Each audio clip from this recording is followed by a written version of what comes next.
Hi, I'm Chief Donnie Williams with the Wilmington Police Department. I want to welcome you to this week's episode of Behind the Badge. Featured this week will be the Wilmington Police Department's bomb squad and the men and women of the bomb squad, because we have two special ladies that are part of this unit. With me is Corporal Dan Rohrig, who will take us through a tour and answer any questions that we may have. Corporal Rohrig? Chief? Thank you for being out here today. I know this is your day off, but this is the type of dedication and commitment that you guys put in to being a part of this unit and being a Wilmington police officer. Yes, sir. This is a collateral duty for us, so we do a lot of stuff on our time off and away from our regular job as patrol officers. For our public will know, explain to them what a collateral duty assignment is. So my regular day-to-day job is a corporal on day shift patrol. In addition to that, I've volunteered to work on the bomb squad as an extra assignment within the agency. The bomb squad, the SWAT team, some of the people who work the Marine unit, they all volunteer to do it in addition to their regular duties. Yes, and we got quite a few officers that basically do double duty to make sure that our citizens receive the best services that we can provide to them. Starting out with one of the most obvious pieces of equipment that the public sees is the bomb truck. And this truck here is a 2012 Freightliner M2. It was built by LDB Incorporated out of Burlington, Wisconsin. And we actually was able to get this truck on a grant. The funny thing about this truck, I mentioned that there are two ladies in the bomb squad, or actually there's one lady that's here now. We have another lady that's coming, which we'll talk about her. This truck was actually built around one of these ladies. And let's talk about this lady that's a big part of the bomb squad. So what you're talking about is Sheila. Sheila is our robot. She was purchased in 2010. Again, partially at least through a grant. It's built by Northrop Grumman and their subsidiary Andros. It's an Andros F6A. It is fully remote. We can operate it completely from inside the truck without ever getting out. It can fit through any standard ADA doorway with the tires on it. And if we take the tires off, which takes about a minute and a half, we can actually drive it right down the center row of an airline. Wow. Let me ask you this before we get too far into the equipment. What does it take to become a member of the elite bomb squad? So there are 7 of us on the team. We have 3 FBI certified hazardous device technicians, the bomb tech. There's 2 of us, Sergeant Anella and I, are both in line to go to school. There's a minimum of an 18-month wait to go to that school. Every bomb tech in the country goes to the same school run by the FBI in Alabama. So if a bomb tech has to come here to help us, or we have to go somewhere to help another bomb squad, we're all operating on the same sheet of music. We all have been to the same school, the same training. We know what we're going to be trying to do together. When there's an opening on the team advertises and says, hey, anyone interested in joining the team, submit an application. When I joined about 3 years ago, we had a panel interview with the bomb squad commander and the senior bomb tech and the special operations lieutenant. And then we had to run an obstacle course in the bomb suit to make sure that we were able to physically keep up with the demands of this. The bomb suits weigh about 90 pounds. They're fully insulated. It's not fun to wear, and you can get real claustrophobic real quick. So you got to make sure that you're able to physically do the job. Now, one thing that I want to highlight, and the corporal hit on it, we're certified by the FBI, and you guys just went through a recertification process, right? Yes, we went through a recertification process about a month ago. The FBI Special Agent Bomb Techs came here with a fine-tooth comb, went through our equipment, our SOP manual, examined everything, watched us run the robot, ran us through some scenarios to make sure that we were doing everything correctly and in line with their procedures, and then certified us for another 5 years to operate under their certifications. All right, what is the typical call for our bomb squad? So for the average citizen, if they find something that they think is suspicious, a package, they receive something in the mail, they find a bag laying somewhere that just doesn't look right, they're going to call 911. 911 is going to dispatch an officer to the scene for an initial examination of what it is. Regular patrol officers are trained in suspicious package, unattended package assessment. When they get to the scene, if they determine that it is suspicious to them, they are going to contact their supervisor, who's going to call out the bomb squad. We have almost 24-hour coverage for where our members are spaced out in their regular assignments. So there should be somebody on duty that can get the truck from the garage. The rest of us respond directly to the scene. What we're going to want when we get there is a lockdown of the area. Because once the patrol officer says that's suspicious, we're going to operate under the belief that it is an explosive device until we say it's not. So the patrol officers are going to evacuate the area, lock the scene down, and then when we get there, we're going to take command of what we're doing, how far out we're pushing a perimeter, and nothing we do is ever rushed. If you ever see the bomb squad out on a scene somewhere, we're probably going to be there for a little while because we don't rush anything we do. We're very slow and methodical with all our decision making and operations to make sure there's no accidents. Now, I talked about ladies in this unit. Sheila's the first lady. We have a second lady that's going to be joining us here in about a month. Yes, sir. She'll be graduating from school October 16th. Her name is Marion. She is a Yellow Lab ATF certified bomb dog.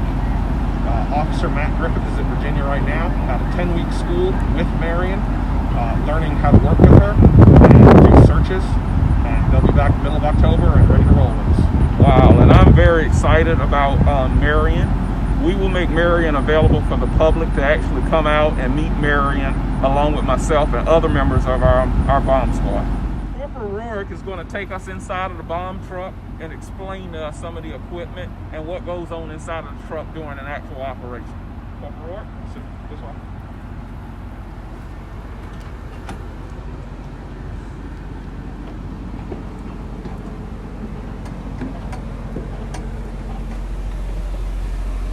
So this is the interior of the bomb truck. It is our office on wheels, and it carries all the equipment that we would need on a call out. It all runs on a diesel generator.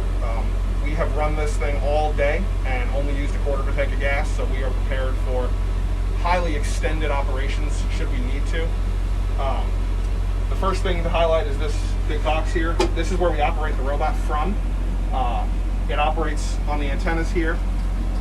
Depending on the conditions, whether we're in the city or country, the range of how far we can drive it is going to vary, but we can drive it quite a long ways. I've seen it go about a quarter of a mile away from where we are. Everything we do with the robot, we record to DVD for evidence and future training. We have 2 televisions that are all wired together, so no one's looking over the shoulder of the person operating the robot. We can watch it on the televisions. Our bomb suits are kept in this cabinet, which is also accessible from the outside.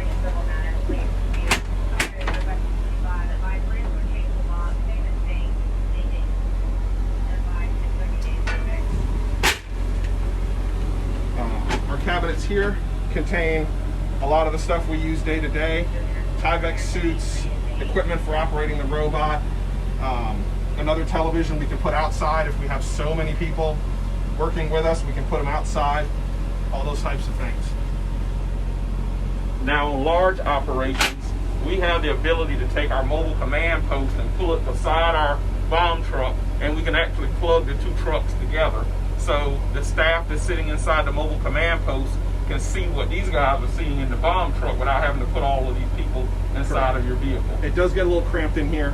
It is air conditioned. Being this is North Carolina, we're prepared for both environments, hot and cold. We have heaters and air conditioners. But when you start piling a lot of people in here, the air conditioners, it gets a little warm. Let's talk about Sheila's bedroom, I guess that's what you would call it. Yep. So this truck was purpose built for Sheila. We had Sheila first. The truck was purchased 3 years later. So Sheila drives right up a ramp and parks right here. We're wired for power, so when the truck is in the garage, Sheila's batteries are charging. So when we show up on a scene somewhere, all we have to do is unplug from the truck, drive down the ramp, and we're ready to operate. In addition to building this truck around Sheila, I remember we also built it for these suits that weigh 90 pounds, which I'm finding out. And I'm going to let Corporal Rourke tell you a little bit about these heavy suits. Because 90 pounds is a lot of weight to carry around. It is. The helmet itself weighs almost 20 pounds. Wow. weight to it. Yeah. The helmets are fully integrated with lights and radios, so us in the truck can communicate with the bomb tech in the suit without having to press any buttons. He talks, we hear it. They run on an actual military battery, and they'll run for upwards of 6 to 8 hours running off one of those batteries. The suits are so heavy and cumbersome that when you're wearing it, you actually don't put it on. You stand still, we put the suit on you because it's that cumbersome and unwieldy. It's very hard to move around. If you ever see videos of people walking in them, you have to kind of waddle in them. All the suits are fully compatible with SCBA breathing apparatus, and we can go up to a level B hazmat suit with the bomb suit on if there's a hazardous material incident coupled with an explosive. There's levels of protection based on how close you are to the device and how big the device is. The suit is actually built with the majority of the protection on the front. It's all hard plates, and anywhere that has to bend, your elbows, your knees, that is actually very, very thick Kevlar, the same as a police officer's bulletproof vest. The back of the suit is actually built with padding to catch you if something goes off in front of you and blows you backwards and lands on your back. These suits have a shelf life on them. They do. They have a 7-year shelf life. We ordered them 2 years apart so that we're not having to order 2 suits at once, because the suits cost $35,000 each for the whole package. Everything is sold separately. The suit, the pants, the helmet, the communication system, the mask that's compatible with the SCBAs, they're all individual pieces. All together it costs $35,000 to get a whole suit. We didn't want to do that to the budget, having to buy 2 suits at once. So we spaced them 2 years apart. So every 7 years, we got to fork out $35,000 to replace one of these suits. Because the FBI has a minimum list of equipment that every bomb squad in the country has to have. It's 2 bomb suits, 2 bomb techs, a robot, a vehicle, and a toolkit. Wow, interesting. Yeah, in order to operate under the FBI certification, you have to have those minimum things. Wow. Well, it's starting to rain, so we're going to wrap things up. There you have it. Corporal Rourke, thank you for what you do, and the other members of the bomb squad. I'm going to say this, I don't get too excited about things, but I'm real excited about Marion coming to join us. I think she's going to be a tremendous asset to serve the citizens of our community and surrounding communities for the coming years. She also brings us into the ATF's National Explosive Task Force. Yes, wow. If you're interested in joining us behind the badge, please go to the city's website at wilmingtonnc.gov and go to the employment tab.